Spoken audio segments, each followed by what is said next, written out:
everyone, it's Jennifer. This video, I know, is going to be a lot different than the ones that I normally post, but I hope to start doing a lot more of these for you guys because I feel like they're going to be really important. I feel like maybe you'll get to know me just a little bit better, and I'm going to coin them as maybe just being teachable moments, because I oftentimes find that in doing my job or even at home, there are a lot of things that I tell somebody about, or that I find that maybe they're doing right, wrong, whatever, and I find that I'm telling them things that are really important, and that it might be something that you either as a caregiver or maybe something that your loved one is doing at home that this could really benefit them for. And it's stuff that I don't often think that I'm even telling about, but I am. And so I want to start sharing these moments with you. So today, for instance, my husband and I were sitting in the living room, and he took a big gulp of water and then started coughing. So if any of you guys have watched any of my other videos on dysphagia, you know that coughing is definitely one of the hallmark symptoms of an aspiration event.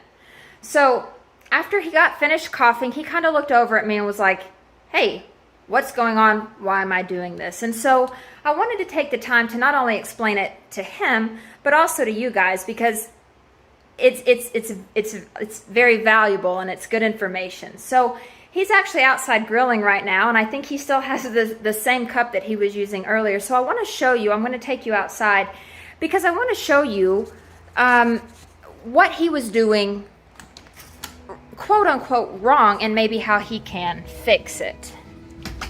So let's go find him. All right. Hello, Rob.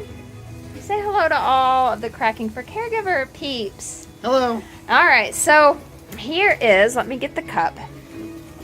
Here is the cup that he was drinking from just a little while ago. So you can see that it has a really big rim to the cup.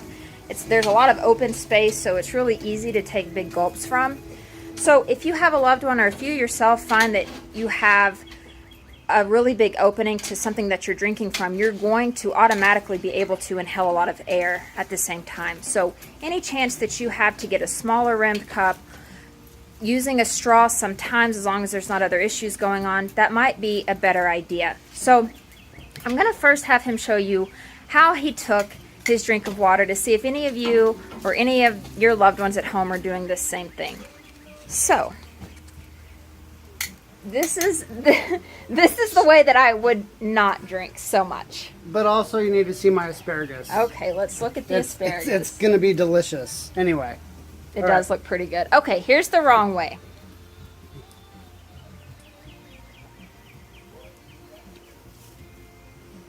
Okay, so you can see that whenever he took that big drink of water, he took a bunch of air at the same time. And in fact, I just heard him burp. So that is one of the symptoms that you can look out for whenever you're inhaling a bunch of air. But when you take a big gulp of water, hold the liquid in your mouth, kind of prepping it to swallow, and then you swallow it all down, you're going to automatically get a bunch of air with that.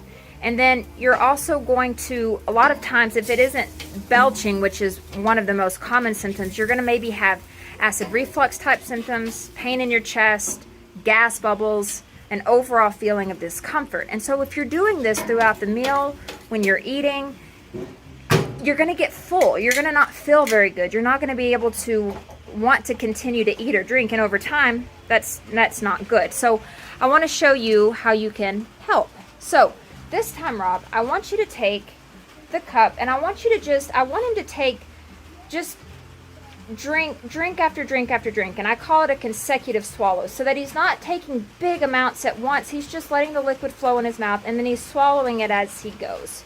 So I want you to do that. I want you to take just consecutive swallows for me.